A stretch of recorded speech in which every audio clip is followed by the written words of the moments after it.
Welcome to TSN School, Class 11, Subject Physics, and Chapter number 13, Kinetic Theory, and Part number 6. Okay, today we start RMS velocity. It means root mean square velocity. Okay, students, RMS velocity क्या होती है? ये देखिए, हमने कुछ molecules लिए जिसकी velocity v1, v2, v3 and so on vn। तो Vrms की वैल्यू कितनी निकलेगी? v1 का स्क्वायर प्लस v2 का स्क्वायर प्लस v3 का स्क्वायर प्लस vn का स्क्वायर, ठीक है, अपॉन n, और इसका भी root mean square velocity Vrms is equals to v1 square root के अंदर plus v1 square plus v3 square and so on vn का square upon n। Okay, Vrms की वैल्यू आपकी ये निकली, एंड Vrms आपका क्या निकलेगा? एक वैल्यू क्या होती है? 3RT upon m, 3RT upon m, where R is equals to 8.314 joule per mole into kelvin. Temperature कैसा होना चाहिए आपका? एब्सोल्यूट टेम्परेचर, जो कि आपका केल्विन में होता है।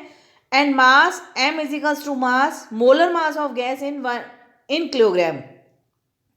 मास कैसे आपका? मोलर मास ऑफ गैस जो भी इसमें हम न्यूमेरिकल्स करेंगे उसमें वो आपका वो किस में होना चाहिए? किलोग्राम्स में होना चाहिए। And mass is equals to क्या होता है? m into N A, mass into Avogadro number, N A है ये आपका, क्या है? N A. ओके, अब देखिए कुछ हमने मॉलिक्यूल्स लिए, velocity v1, velocity v2, velocity v3 and velocity vn।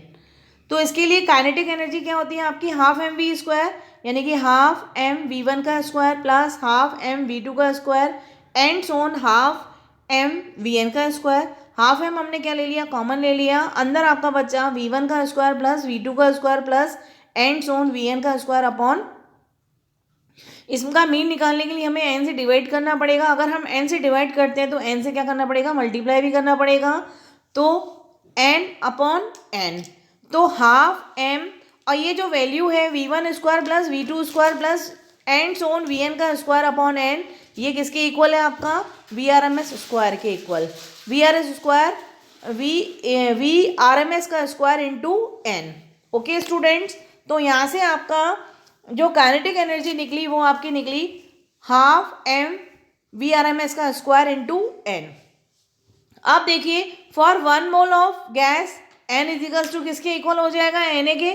तो kinetic energy of 1 mole of gas is equals to क्या है आपकी? हाफ एम Vrms का स्क्वायर इंटू n की जगह हमने क्या रख दिया? Na। For 1 mole of gas n is equals to किसके इक्वल हो जाएगा? Na के, एवोगाड्रो नंबर के। 1 मोल ऑफ गैस के लिए काइनेटिक एनर्जी हमने लास्ट लेक्चर में निकाली थी, कितनी निकाली थी हमने? 3/2 RT is equals to 1/2 m into Na। m into Na equals to किसके होता है? मास के इक्वल, जो हमने ऊपर लिख रखा है, m is equals to m into Na, ये a लिखा हुआ है। Okay, Avogadro number. m into Na is equals to m रख दिया हमने वहां पे, हाफ m Vrms का स्क्वायर, हाफ से हाफ आपका कट गया, 2 से 2 आपका कैंसिल आउट हो गया। यहाँ से Vrms इज इक्वल्स टू क्या निकला? Vrms square is equals to 3RT upon m, square हटाएंगे तो यहाँ पे आपका क्या लग जाएगा? रूट लग जाएगा। Vrms is equals to root 3RT upon m। Okay student, Vrms is equals to root के अंदर 3RT अपॉन m।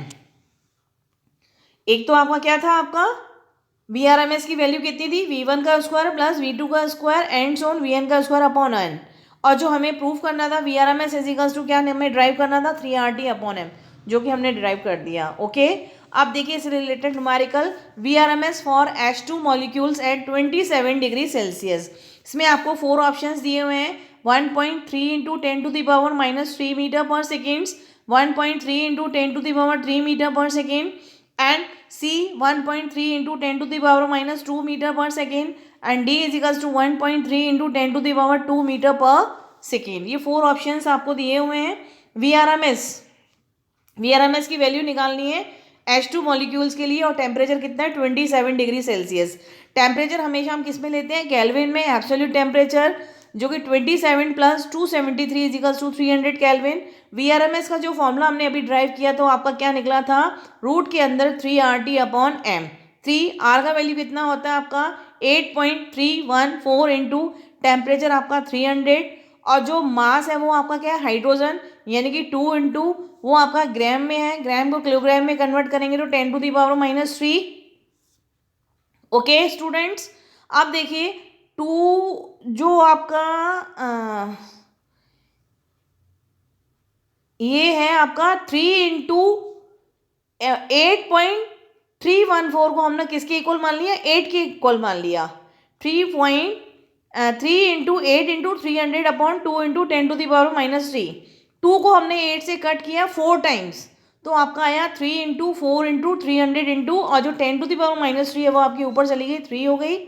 अब 3 इंटू 4 इंटू 3, 3 3 जा 9, 9 4 जा 36 इंटू 10⁵। इधर हमने एक पॉइंट लगा दिया और उधर हमने एक जीरो की डिजिट बढ़ा दी, तो कितना हो गया 3.6 इंटू 10⁶। 10⁶ को हमको ईजी हो जाएगा बाहर निकालने में 10⁻3। अब ये जो 3.6 की वैल्यू है वो रूट के अंदर है, तो इसकी वैल्यू लगभग कितनी आएगी, 2 का रूट कितना होता है 1, यानी कि वैल्यू 1 से तो ज़्यादा आएगी, 4 से क्या आएगी 2 से कितनी आएगी कम, क्योंकि 2 का रूट कितना होता है 4, 2 से कम 1 से ज़्यादा। जो ये वैल्यू आएगी 1 is less than 1 is x is greater than 1 and less than 2 into 10⁻3। It's a value of VRMS। आपका देखिए जो पावर्स हैं वो 10⁻3 है। अब इसमें जो ऑप्शंस दिए हुए हैं 10⁻⁻3 है, -2, 2 और 3, तो अपना जो बी वाला ऑप्शन है 10⁻3, यानी कि 1 से आपकी ज़्यादा है, 2 से कम है, 1.3 1.3 तो आपका सब में ही है। पावर्स को देख लीजिए, पावर आपकी 10⁻3 है, तो 1.3 इंटू 10⁻3 यानी कि B option is right. Okay, अब देखिए आपका question number 2, if VRMS for hydrogen is x at a given temperature, find VRMS for oxygen at same temperature. मतलब ऑक्सीजन और जो हाइड्रोजन है वो सेम टेम्परेचर किस पे होंगे। एक आपका ऑप्शन है 2x, एक आपका x/2, थर्ड नंबर ऑप्शन है 4x, एंड जो डी ऑप्शन है वो आपका क्या है x/4। इसमें आपका x/4 जो ऑप्शन आएगा वो राइट आएगा। वो किस तरीके से देखिए राइट आएगा आपका,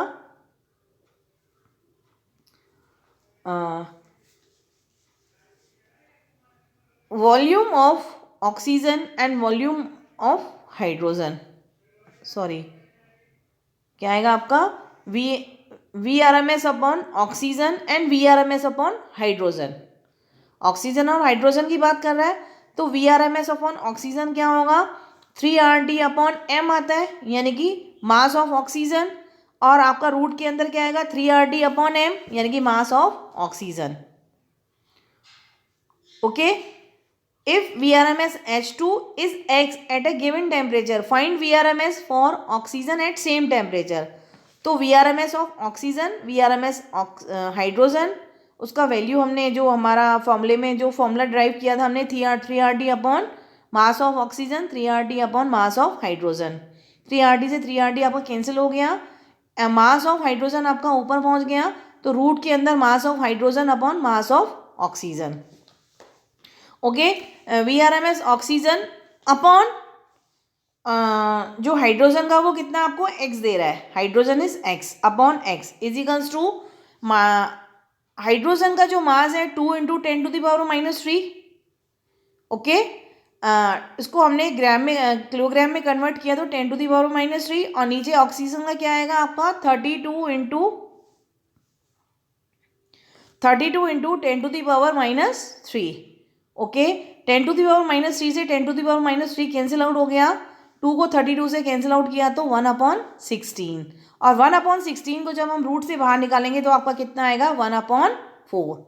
तो VRMS oxygen upon x is equals to 1/4, तो ऑक्सीजन का VRMS कितना आया आपका x/4, यानी कि आपका option D is right. Same temperature किस पे आएगा x/4 पे। Okay, V R M S की वैल्यू हमने कितनी निकाली थी, फॉर्मूला क्या ड्राइव किया था, V R M S is equals to 3RT upon M, यानी कि यहाँ से आपका क्या निकल रहा है, V R M S is directly proportional to root of temperature. 1 mole gas के लिए पीवी इज इक्वल्स टू क्या होता है, RT, यहाँ पे यानी कि ये प्रेशर जो वॉल्यूम है वो आपके इस टी के प्रोपोर्शनल होगा। वी आर एम एस जो प्रोपोर्शनल है वो directly in proportional to temperature root पे। अब ये टेम्परेचर पे तो है, अब प्रेशर पे क्या होगा, इसका प्रेशर पे किस तरीके से डिपेंड करेगा, तो V R M S is equals to 3RT upon M, P V is equals to क्या होता है आपका RT जगह हम PV रख सकते हैं, तो kinetic energy of 1 mole gas is equals to कितनी होती है, हाफ mVr², यानी कि वी आर एम एस का square, kinetic energy of 1 mole 3/2RT, half mVrms², 3/2RT के हमने क्या रख दिया, PV is equals to 1/T, PV 3/2 PV, RT जगह PV रखा, और राइट हैंड साइड में 1/2 mVrms का स्क्वायर, 2 से 2 आपका कैंसिल हो गया, Vrms का स्क्वायर इज इक्वल्स टू क्या होगा आपका 3PV/m। ओके, अब देखिए हमने क्या किया है, 3PV/m, और m के नीचे भी हमने क्या कर दिया, जो ऊपर आपका v था वो m के नीचे भी हमने v ले लिया, डिवाइड के नीचे भी डिवाइड कर दिया, तो नीचे आपका क्या क्या हो गया, mass upon volume. Mass upon volume आपके किसके इक्वल होता है, डेंसिटी के इक्वल, तो रूट के अंदर इक्वल्स टू रूट के अंदर 3P/ρ, P is pressure and ρ is density, तो Vrms का एक वैल्यू होता है आपका 3RT/m, और दूसरा वैल्यू आपके क्या निकल के आया, रूट के अंदर 3P/डेंसिटी, यानी कि P/ρ, और वेयर ρ इज अ डेंसिटी। अब यहाँ से क्या, प्रेशर के पीछे क्या रिलेशन निकल रहा है, टेम्परेचर में तो आपका Vrms is directly proportional to root के अंदर टेम्परेचर, प्रेशर पे क्या डिपेंड कर रहा है, इसमें देखिए अगर प्रेशर इंक्रीज कर रहा है तो Vrms की वैल्यू अगर इंक्रीज हो नहीं हो ये ज़रूरी नहीं है, बिकॉज ऑफ अगर प्रेशर इंक्रीज होगा तो उसके साथ डेंसिटी भी में भी क्या होगा, कुछ डेंसिटी भी उसके साथ भी चेंज होगी, तो Vrms इंक्रीज होने पे या डिक्रीज होने पे ये ज़रूरी नहीं है, या प्रेशर इंक्रीज या डिक्रीज होने पे ज़रूरी नहीं है कि Vrms भी इंक्रीज हो या डिक्रीज हो, वैसे ही वर्क करे, तो ये ज़रूरी नहीं है। अगर प्रेशर चेंज हो रहा है तो उस पर डेंसिटी भी क्या होगी, यहाँ पे चेंज होगी। ओके, अब देखिए एट कांस्टेंट टेम्परेचर पे, टेम्परेचर कांस्टेंट है, देन Vrms भी क्या था आपका कांस्टेंट, टेम्परेचर कांस्टेंट पे Vrms भी क्या था आपका कांस्टेंट।